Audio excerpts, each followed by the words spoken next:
Es ist ja nicht so, dass ich die ganze Zeit auf Leute zugehe und ihnen sagen, hallo, ich bin im Fall non-binär und ich will dir etwas darüber erzählen. Aber wenn ich dann darüber rede, eben, ist es meistens einfach für die Leute schwierig, sich das vorzustellen. Dass man das fühlt oder ablehnt oder so. Sascha hat 2 Coming-outs erlebt. Das erste mit 18 als lesbisch und vor 2 Jahren als non-binär. Sascha lehnt weibliche oder männliche Anreden ab. Kein Sie, kein Er. Sascha hat im vergangenen Jahr bei den Behörden eine Namensänderung beantragt und heißt jetzt offiziell Sascha.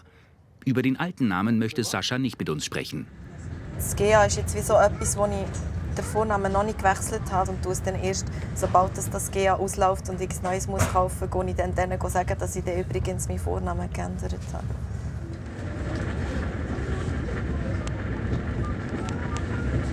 Wie reagierst du auf Unverständnis?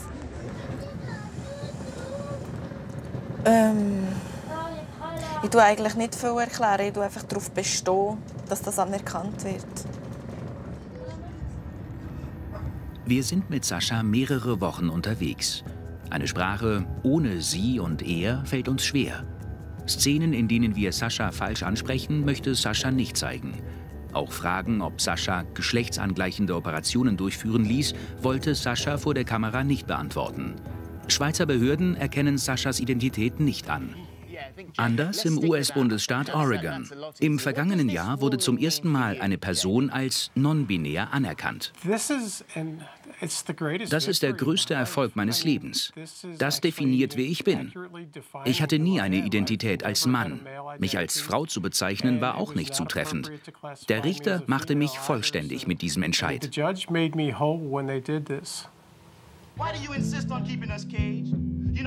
Mann oder Frau? Sehen wir einen Menschen, teilen wir sofort ein. Mann oder Frau? Non-Binäre stellen dies in Frage.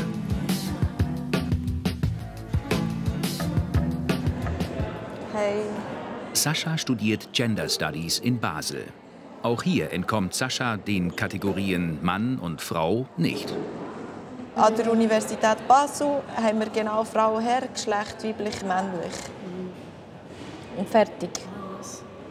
Und sie haben das Gefühl, sie haben hier, ich weiss nicht was, für eine progressive Geschichte aufgeleistet. Die Universität kennt für Studierende nur Mann oder Frau. Für die Statistik, wie viele Männer und Frauen studieren. Keine gibt es nicht. Es gibt auch keine geschlechtsneutralen WCs. Es dauerte Monate, bis Sascha einen Schlüssel für das Behinderten-WC erhielt. Dann hat es zuerst geheißen, nein, das geht nicht, weil ich nicht in diesen Bereich hineingehöre für Leute, die ein Anrecht auf diesen Schlüssel haben. Du musst jetzt entscheiden, du gehst aufs Frauen-WC oder aufs Mannen-WC. Das heisst, ich muss mich selber einteilen in Kategorien, die ich für mich so gar nicht mehr einteile.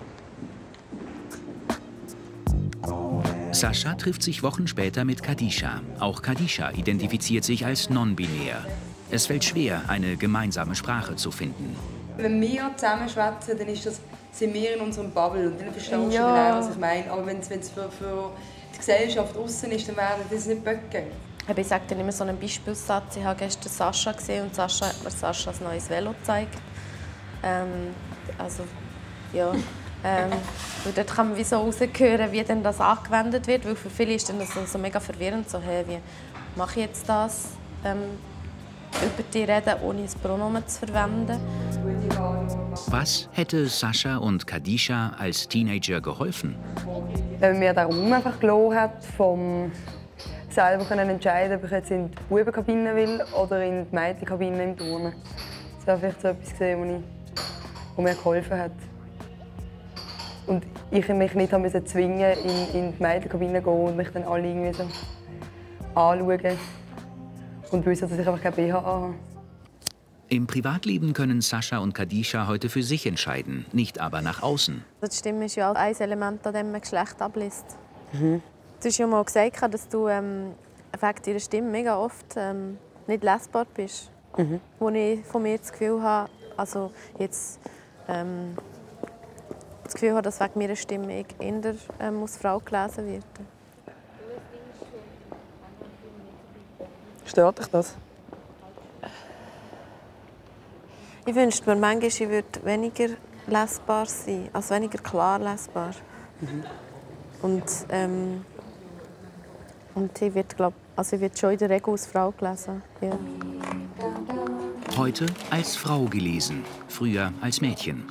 Einmal die Woche bekommt Sascha Besuch von Nancy, der jüngeren Schwester. Sascha und Nancy sind eng miteinander aufgewachsen. Ich habe Nancy auch mega als Mädchen wahrgenommen. Und irgendwie durch das, dass ich mich selber nicht so wahrgenommen habe oder eben nicht das Typische geteilt habe, habe ich mich eigentlich schon als abweichend von dem wahrgenommen. Und habe aber wie so gewusst, so, ich bin kein Bub, aber durch das, dass ich mich nicht für das interessiert habe oder so gekleidet habe, so wie Nancy, habe ich wie auch gedacht, ich bin kein Mädchen.